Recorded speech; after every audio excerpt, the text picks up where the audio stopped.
I probably own the only HOA in the country that owes me money. Thousands of it, in fact. And it all started because their busybody president, a woman named Carol Periwinkle, who seemed to believe she was the Queen of England reincarnated into a suburban despot, decided to fine me $1,000 for swimming in a lake that wasn't even technically theirs. $1,000. For dipping my toes, and subsequently the rest of my body, into what I considered a community amenity.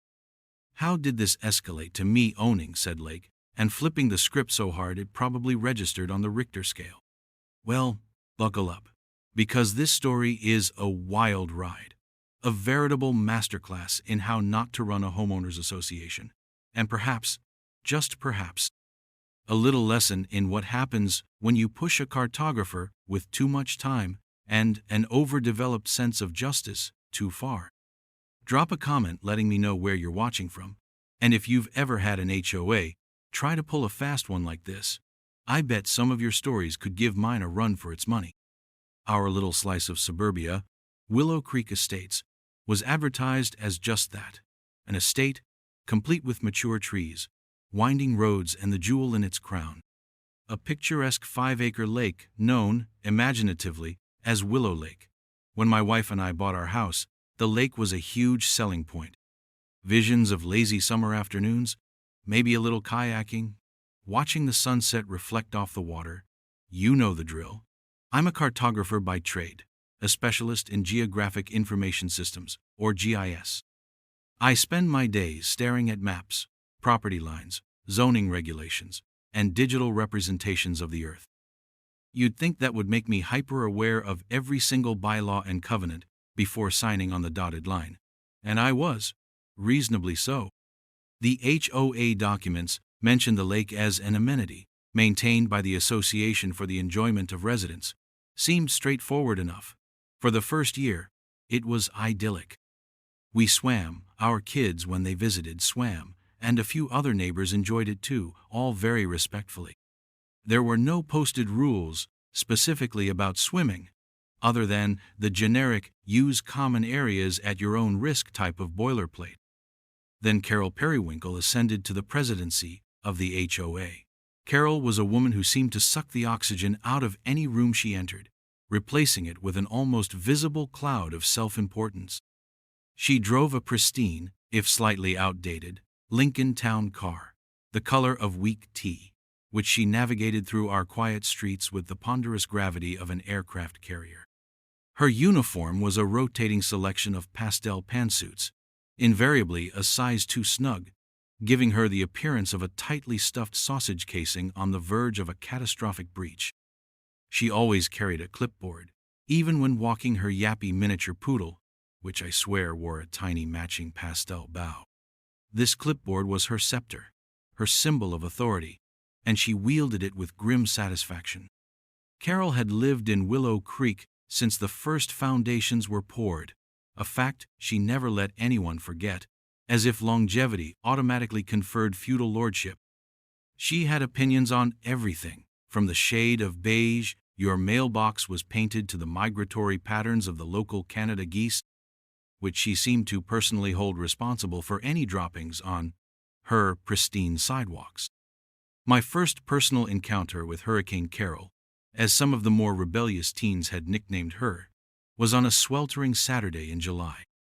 I'd just finished a long bike ride and decided a quick dip in Willow Lake was the perfect cool-down. The water was refreshing, the sun was warm, and all was right with the world. Or so I thought. As I waded out, toweling off, the land yacht Lincoln pulled up with a barely perceptible crunch of gravel. Carol emerged, clipboard at the ready, her face set in lines of profound disapproval. "Mr. Henderson, I presume?" she began, her voice having that peculiar timbre of someone who believes they are perpetually addressing an inferior. I confirmed my identity. "Are you aware," she continued, her eyes narrowing, "that unauthorized recreational activity in Willow Lake is strictly prohibited?" I blinked. "Unauthorized? I live here. I thought it was a community lake." She sniffed, a sound like air escaping a punctured tire. "The HOA, under my direction, is currently re-evaluating all lake usage policies. Until such time as new guidelines are issued, all swimming is suspended. Consider this your verbal warning. I tried to reason with her, pointing out the lack of signage, the established precedent of residents swimming, the fact that it was 95 degrees in the shade. It was like arguing with a granite statue, only less responsive. She made a note on her clipboard. A tiny, angry scribble, gave me a look that could curdle milk, and departed in her beige behemoth. I shrugged it off as an overzealous power trip, perhaps a temporary one. I was wrong. So wrong. A week later, an official-looking envelope arrived. Inside, a crisply printed letter from the Willow Creek Estates HOA, signed by Carol Periwinkle, President, and countersigned by Gerald McMillan, Treasurer, a nervous, bird-like man who always looked like he was about to apologize for existing. The letter informed me that I had violated Article 7, Section B, Subsection 4, a subsection I was fairly certain hadn't existed the week before, of the newly amended HOA guidelines regarding unauthorized aquatic activities. The fine was a staggering $1,000. $1,000 for swimming. My jaw quite literally dropped. There was a grainy photo attached, clearly taken from a distance, of me emerging from the lake. The Stasi would have been proud of her surveillance techniques. My initial disbelief quickly morphed into a hot wave of anger. This wasn't about rules. This was a personal vendetta, a power play. I immediately drafted a polite but firm letter appealing the fine, citing the lack of prior notification, the absence of posted rules at the time of my swim, and the general ambiguity of the HOA documents regarding such specific prohibitions. I requested a hearing before the board. The response, 2 weeks later, was a masterwork of bureaucratic stonewalling. My appeal was denied. No hearing would be granted. The fine stood. Late fees would begin accruing in 30 days. Carol, it seemed, had consolidated her power effectively. The board, I later learned, consisted of Gerald, who would agree that the sky was green if Carol said so, and 2 other longtime residents who were either terrified of Carol or entirely apathetic, content to let her run her little fiefdom as long as their begonias weren't criticized. This wasn't just an injustice, it was an insult. And Carol Periwinkle had severely underestimated just how stubborn a cartographer with a grievance can be. She had drawn a line in the sand, or rather, at the water's edge. She had no idea I was about to redraw the entire map. My professional life revolves around accuracy, data, and the irrefutable truth of boundaries and ownership. The idea of being fined for using something that was supposedly a community asset based on rules seemingly invented on the fly gnawed at me. That $1,000 fine wasn't just a financial sting, it was an affront to my sense of order, a blatant disregard for due process. Carol Periwinkle had picked a fight with someone whose entire career was about understanding the very ground she claimed dominion over. Principle is a funny thing. It can make you do things you wouldn't normally consider, dedicate hours to tasks that seem, on the surface, disproportionate to the initial offense. But this was no longer just about a swim or a fine. It was about Carol's tyranny, her belief that she could unilaterally dictate the lives of everyone in Willow Creek. My first step was to become intimately familiar with the HOA's governing documents. I downloaded every CC.R, every bylaw, every set of meeting minutes available on the HOA's poorly maintained website. I read them like they were sacred texts, highlighting, annotating, cross-referencing. What I found was a morass of poorly drafted clauses, vague definitions, and enough loopholes to drive Carol's Lincoln Town Car through. Specifically, regarding Willow Lake, the documents were surprisingly thin. It was referred to as a common area and maintained by the HOA, but the specifics of ownership, the actual deed or plat description identifying it as HOA property, were conspicuously absent. This was interesting. Most HOAs are meticulous about defining what constitutes common property. A little bell went off in my cartographer brain. Common areas in planned developments are usually clearly delineated, often on a master plat filed with the county. The absence of such clarity was unusual. My next port of call was the county records office. Armed with my laptop and a healthy dose of determination, I began to delve into the digital archives of property deeds, plats, and tax maps for Willow Creek Estates. This was my bread and butter. I navigated the county's somewhat archaic GIS interface with the ease of a seasoned pro. I pulled up the original subdivision plat for Willow Creek. There were the individual lots, the roads, the designated green spaces, and then there was Willow Lake. It was clearly marked, its sinuous outline distinct. But as I examined the legend and the accompanying legal descriptions, a curious anomaly emerged. The parcel of land encompassing the lake itself wasn't designated as common property deeded to the HOA. It appeared as a separate, distinct parcel, number 7-235-9B. My heart began to beat a little faster. This was more than just interesting. This was potentially game-changing. Who owned parcel 7-235-9B? The ownership records for that specific parcel were murky. The original developer, Willow Creek Developments, Inc., had gone bankrupt nearly 15 years ago. Typically, in such cases, remaining assets, like common areas, are formally transferred to the HOA. But what if this parcel had been overlooked? What if it had fallen through the cracks? I spent a couple of evenings cross-referencing tax records. Most HOA common areas are either tax-exempt or assessed a nominal value. Parcel 7-235-9B, however, was listed with a modest assessed value, and, more significantly, it showed a history of unpaid property taxes. Several years' worth, in fact. My mind started racing. An independently platted parcel, not explicitly deeded to the HOA, with delinquent taxes? This was smelling less like HOA common property and more like an orphaned asset. I even found old feasibility studies from the original developer that discussed the lake parcel almost as an afterthought, something to enhance the saleability of the residential lots, but not core to their profit model. It was almost as if they'd intended to deal with its final disposition later, and then simply forgot before going under. To confirm my suspicions, I decided to enlist a bit of local knowledge. There was a retired surveyor named Arthur Jenkins living a few streets over. Arthur was a contemporary of the original developers, a sharp old guy with a memory like a steel trap for local land history. I invited him over for coffee, ostensibly to discuss some historical mapping techniques, and then casually brought up Willow Lake. "Arthur," I said, "funny thing about the lake. I was looking at some old plats, and it seems to be its own parcel. Ever recall anything about that?" Arthur's eyes, magnified by thick glasses, lit up. "Willow Lake. Yes, always a bit of an odd duck. That one. Old Man Hemlock, the primary developer.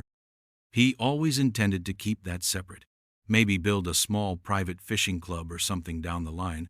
But he ran out of money, and then, well, you know." He confirmed that, to his recollection, the lake parcel was never formally absorbed into the HOA's common holdings. "They maintain it, sure," Arthur mused, stroking his chin. "Mow the edges, skim the algae. Always assumed they had an easement or some informal agreement. But own it outright? I'd be surprised." This was gold. Pure, unadulterated Carol Periwinkle. Infuriating gold. The HOA had been acting as de facto caretakers, and perhaps by extension, de facto lords of a manor they didn't actually own. Carol's entire platform of lake-based tyranny was built on a foundation of, well, nothing. Just assumption and bluster. The seed of an idea, a truly audacious, gloriously vengeful idea, began to sprout. If the lake parcel was privately owned, or in limbo due to the defunct developer and unpaid taxes, could it be acquired? The thought sent a thrill down my spine. This was no longer about $1,000 fine. This was about poetic justice on a cartographic scale. The path to potentially acquiring Willow Lake was, predictably, not a straightforward stroll.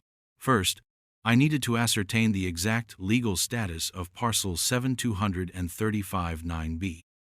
The delinquent taxes were a key indicator. In our county, Properties with several years of unpaid taxes eventually go to a tax lien sale. Or, if no one buys the lien, the county can foreclose and then sell the property outright at auction. I discovered that parcel 72359B was indeed slated for a county tax auction in about 3 months. It had slipped through the cracks for so long because its assessed value was relatively low, and it was an unimproved parcel, just water and a bit of shoreline. So it wasn't a high priority for the county's foreclosure machinery. Until now, this was my window. The HOA, blissfully ignorant and arrogant in their assumed authority, had no idea the very ground or water they were making rules about was about to go on the auction block. I decided to keep this information very, very close to my chest. The fewer people who knew, the better, especially Carol. The thought of her face, if she ever found out, was a powerful motivator. While I plotted, Carol and her HOA continued their campaign of petty harassment. I received another letter, this one even more imperious, informing me that late fees on my outstanding $1,000 fine were now accruing at a rate of $25 per week. They also subtly hinted at the possibility of a lien on my property if the debt wasn't settled promptly. It was like they were actively trying to fuel my resolve. Each communication from Carol was like another log on the fire of my righteous indignation. I consulted a lawyer friend, Sarah, who specialized in real estate law. I laid out my findings: the separate parcel, the delinquent taxes, the upcoming auction. Her eyes widened as I spoke. "You're telling me," she said, a grin spreading across her face, "that the HOA president who fined you for swimming in her lake might not even own the lake?" "That's precisely what I'm telling you," I replied. Sarah was intrigued, professionally and personally. She confirmed that if the parcel was indeed separate and went to auction, anyone, including me, could bid on it. If I won, I would be the legal owner, subject to any existing recorded easements, which, after a thorough title search she helped me conduct, appeared to be none of significance related to HOA access. "This," Sarah declared, "is potentially hilarious and legally fascinating." The next few months were a masterclass in quiet preparation. I set up a limited liability company, or LLC, to be the purchasing entity. Willow Lake Holdings, LLC, had a nice, unassuming ring to it. This provided a layer of anonymity and liability protection. Sarah handled the legal paperwork, ensuring everything was airtight. I attended a few county property auctions as an observer, just to understand the process, the bidding strategies, the atmosphere. Most of the properties were dilapidated houses or undesirable vacant lots. A 5-acre lake was a unique item. I researched comparable undeveloped land sales in the region to get a sense of a fair market price, though a landlocked lake was a bit of a unicorn. My biggest fear was that the HOA or some other developer would catch wind of it and drive up the price, hence the secrecy. I also started meticulously documenting the HOA's continued assertions of control over the lake. I took discreet, time-stamped photos of Carol overseeing the HOA contracted landscapers mowing right up to the water's edge of what would soon be my property. I saved copies of HOA newsletters, where Carol boasted about improvements to our lakefront and reminded residents of the strict rules governing its use. Every such piece of evidence felt like another nail in the coffin of her hubris. The day of the auction arrived. It was held in a stuffy room in the county administration building. I was nervous, but outwardly calm. Sarah was with me for moral and legal support. Parcel 72359B came up. The auctioneer described it: approximately 5.1 acres, primarily water. Parcel number 72359B. Opening bid to cover back taxes and fees, $22,754.32. My heart hammered. Would anyone else bid? There was a pause. A couple of local real estate speculators who attended these things regularly looked at their lists, then shook their heads. An unimproved lake with no direct road frontage, except through an existing residential development, wasn't their usual fare. "Do I have an opening bid?" the auctioneer called. I raised my paddle. "Bidder number 73, he acknowledged. Another pause. He called for further bids. Silence. "Going once, going twice. Sold. To bidder number 73 for $22,754.32. Just like that, Willow Lake Holdings, LLC, was the proud owner of Willow Lake. I felt a wave of triumph, mixed with a slightly giddy disbelief. I actually owned the lake. The lake Carol Periwinkle had fined me $1,000 for swimming in. The irony was so thick you could spread it on toast. We signed the preliminary paperwork, paid the deposit. The full deed recording would take a few weeks. Those weeks were filled with anticipation and the quiet, methodical planning of my next steps. Carol had no idea what was coming. She was about to find out that her little kingdom had just been acquired by one of her disgruntled peasants. And this peasant had a very, very good lawyer and a cartographer's eye for detail. The satisfaction was already immense, but I knew the best part was yet to come. With the deed to Willow Lake now officially recorded in the name of Willow Lake Holdings, LLC, the next phase of the operation commenced: strategic preparation for the grand reveal. Sarah, my lawyer, was invaluable during this period. We weren't just going to announce ownership, we were going to make a statement. First, we drafted official no trespassing signs. Not generic, store-bought ones. These were custom-made, professional, and very clear. Private property. Willow Lake Holdings, LLC. Access strictly prohibited without written permission. Violators will be prosecuted and fined. We also included a hefty fine amount for unauthorized access. A figure we carefully calculated, based on potential damages. And admittedly, a little bit of theatricality. Let's just say it was significantly more than Carol's arbitrary 1,000 swimming fine. We decided on a $500 per incident fine for individuals, and a $10 fine for any organization found to be encouraging or systemically trespassing, like, say, an HOA claiming rights it didn't possess. While these signs were being fabricated, I continued my discreet surveillance.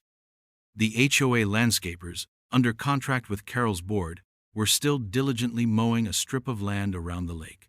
Their lawnmowers were definitely encroaching on my newly acquired property line. I took more photos, more videos, meticulously logging dates and times. Carol herself was spotted on 2 occasions directing the workers, her pastel pantsuit a beacon of unwitting transgression. Oh, the irony. She was actively trespassing on property owned by the very man she was trying to penalize. Meanwhile, the HOA, under Carol's glorious leadership, was escalating its pressure on me regarding the original swimming fine. I received a certified letter printed on thick, creamy paper that screamed, "Officialdom," informing me that if my delinquent account of 1,000 plus now, 150 in late fees, was not settled within 10 business days, the HOA would be placing a lien on my house. This was the moment I'd been waiting for to subtly poke the bear. I had Sarah draft a very polite, very legally precise response. It didn't reveal my ownership of the lake. Not yet. Instead, it questioned the legal basis of the HOA's claim over the lake itself, citing the lack of clear language in the CC.'s deeding said lake to the HOA, and requested full documentation proving the HOA's ownership of the specific parcel of land upon which I was accused of unauthorized aquatic activity. It was a carefully worded letter designed to cause maximum confusion and administrative headache for Carol, forcing her to try and prove something that wasn't true. I imagined her sputtering over her morning coffee as she read it. The thought was immensely satisfying. Her response, when it came a week later, was dismissive and arrogant. "The HOA's long-standing stewardship and maintenance of Willow Lake," she wrote, "confirms its undeniable authority. Please remit payment immediately to avoid further legal action." She didn't provide any proof of ownership, of course, because none existed. She was relying on bluster and assumed authority, the twin pillars of her reign. The next HOA monthly meeting was scheduled for the following Tuesday. This would be the stage for my grand reveal. Sarah agreed to accompany me for moral support, and to ensure Carol doesn't try to have you physically removed by her non-existent security forces," she'd joked. The day before the meeting, under the cover of a moonless night, a trusted friend and I undertook a clandestine mission. We installed our custom no trespassing private property signs at all major access points to the lake. They were prominent, unmissable, and very official looking.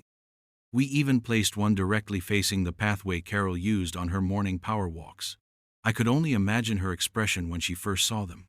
The meeting was held in the small, sterile community clubhouse. About 20 residents were there, a mix of Carol's loyalists, some generally apathetic folks, and a few, like me, who were clearly there with grievances. Carol sat at the head of the table, flanked by the ever-nervous Gerald McMillan, the treasurer, and Agnes Periwinkle, Carol's sister-in-law and the board secretary, a woman whose primary contribution seemed to be glaring suspiciously at anyone who wasn't Carol. Carol opened the meeting with her usual pronouncements, including a lengthy diatribe about the importance of adhering to community standards, which always seemed to translate to Carol's personal preferences.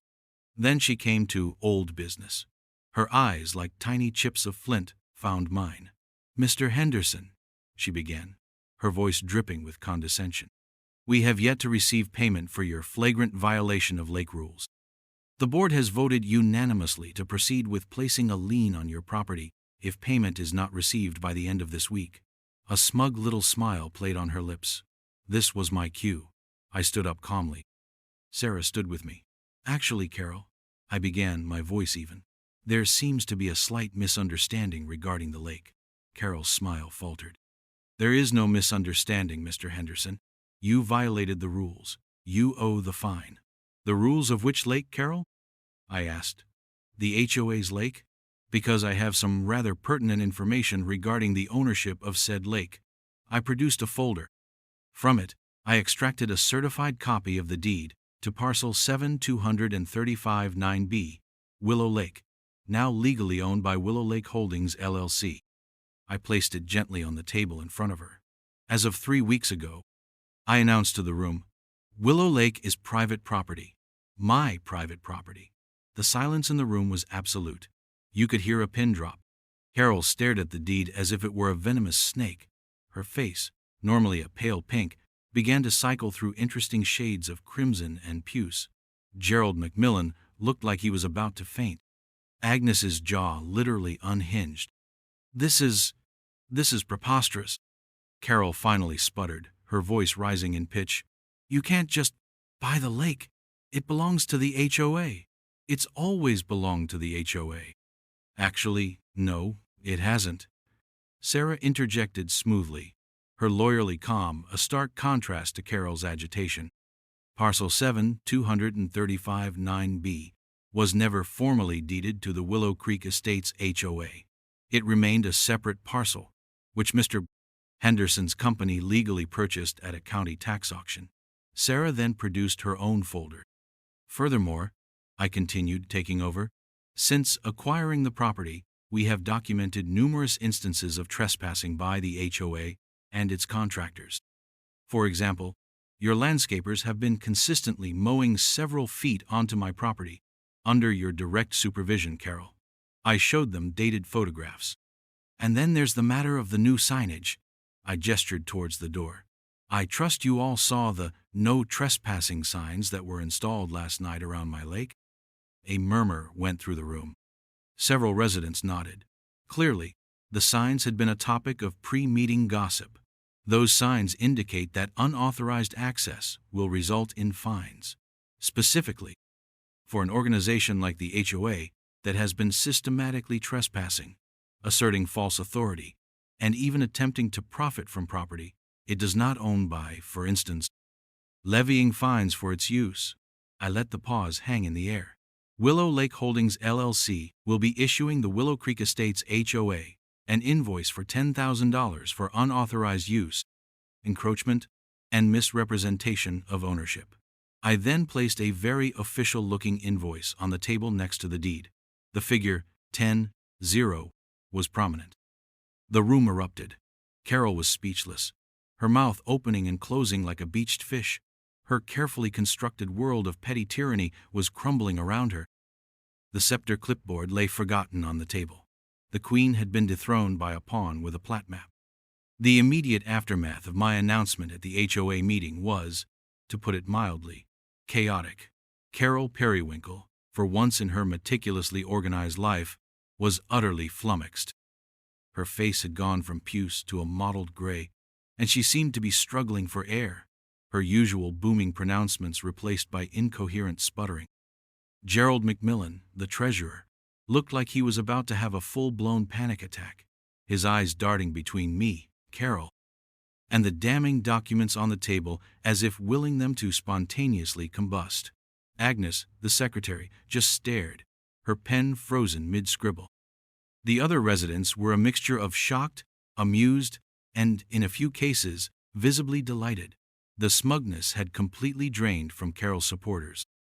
My lawyer, Sarah, handled the initial barrage of disbelieving questions with calm professionalism. Yes, the purchase is perfectly legal. Yes, the deed is valid and recorded with the county. No, the HOA has no inherent claim or easement unless it's recorded, and our title search found none. Carol finally found her voice, or rather, a shrill approximation of it. "This is an outrage, a trick, we'll sue you." Will, she trailed off, apparently unable to conjure a credible threat. "Sue me for what, Carol?" I asked calmly. "For buying property legally at a public auction? For protecting my property rights? The same rights you claim to uphold for this community?" I then addressed the room. For years, this HOA, under Miss Periwinkle's leadership, has operated under the assumption that it owned Willow Lake. It has made rules, levied fines, and spent HOA funds maintaining property that was never legally its own. My company, Willow Lake Holdings LLC, is now the rightful owner. The no trespassing signs are legal and will be enforced. The invoice for 10-0 to the HOA is for past and ongoing unauthorized use and assertions of control over private property. We expect prompt payment. Some residents started demanding answers from Carol. "Did you know the HOA didn't own the lake, Carol?" One bold soul piped up. "Have our dues been wasted on property that wasn't ours?" another asked. Carol, looking cornered, could only bluster about long-standing practice and community understanding, which Sarah quickly pointed out held no legal weight against a clear title deed. The meeting dissolved in acrimony and confusion, with Carol looking utterly defeated. The image of her, deflated and ashen, as I walked out with Sarah, was worth more than any fine. In the days that followed, the HOA was in turmoil. They hired an expensive law firm, undoubtedly billing the residents handsomely, who, after reviewing the situation, could only confirm the glaringly obvious: I legally own the lake. Their lawyer advised them that fighting me in court would be a costly and almost certainly losing battle. The HOA was stuck. They couldn't access their lake. Their landscapers were barred from the perimeter, and Carol's authority had been publicly shattered. My original 1,000 fine for swimming? It evaporated like morning mist. No one dared mention it again. In fact, my lawyer sent a formal demand for its immediate retraction and an apology, which, after some grumbling, the HOA board, minus a temporarily very quiet Carol, sheepishly provided in writing. As for the 10-0 invoice to the HOA, that became a point of negotiation. Sarah and I met with the HOA's lawyer and a chastened Gerald McMillan. Carol refused to attend, claiming a sudden illness. They pleaded poverty, argued about the amount. We held firm on the principle, but were willing to discuss terms. The resolution was, I think, quite elegant. The HOA agreed to pay Willow Lake Holdings LLC a sum of $7,500 to settle the trespassing claim. More importantly, they had to issue a public statement to all residents clarifying the true ownership of Willow Lake and formally acknowledging my company's property rights. And the pièce de résistance, Carol Periwinkle was forced to resign as president and from the HOA board entirely. The pressure from other residents, furious at her deception, or at best her gross incompetence, and the financial mess she'd created was overwhelming. Her reign of suburban terror was over. The Lincoln Town car seemed to slink away from that final meeting, its owner no longer an admiral but a mere landlocked civilian. The community reaction was fascinating. Many residents privately thanked me. They'd chafed under Carol's arbitrary rule for years but felt powerless. My little act of pro-revenge had, inadvertently, liberated the entire neighborhood. The HOA board was reconstituted with new, more reasonable members. The atmosphere in Willow Creek Estates became noticeably lighter, less oppressive. So, what did I do with my newly acquired lake? Willow Lake Holdings LLC, in consultation with the newly reformed and far more sensible HOA board, decided on a path of cooperation. We drafted a formal licensing agreement. For a nominal annual fee paid by the HOA to my LLC, which covered property taxes, insurance, and a small fund for actual lake improvements, not Carol's pet projects. Residents of Willow Creek Estates were granted permissive access to the lake for swimming and non-motorized boating, subject to reasonable, mutually agreed-upon safety rules.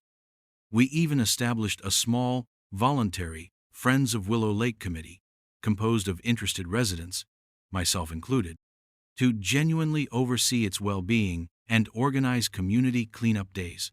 The lake became a true community asset, managed transparently and fairly, instead of a tool for one person's ego. The $7,500 from the HOA, after covering my legal fees and the initial auction cost, left a tidy sum. I used a portion of it to install a couple of nice new benches overlooking the water and to stock the lake with some fish, much to the delight of the neighborhood kids. It's funny how things turn out. Carol Periwinkle's attempt to bully me with a bogus $1,000 fine ended up costing her pride, her power, and her HOA a significant chunk of change, while I ended up owning the very thing she tried to restrict. It took time, patience, and a willingness to dig into the details, skills honed by years of looking at maps and untangling data. But the outcome was a profound lesson in how unchecked arrogance can lead to a spectacular downfall. Never underestimate the quiet guy who knows how to read the fine print, or in this case, the plat map.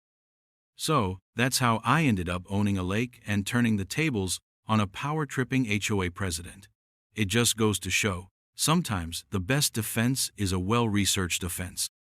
What's the craziest HOA story you've heard or experienced? I'd love to read about it in the comments below. And if you enjoyed this little tale of cartographic justice, don't forget to hit that like button and subscribe for more stories of when keeping it real goes spectacularly right. Thanks for watching, and I'll see you in the next one.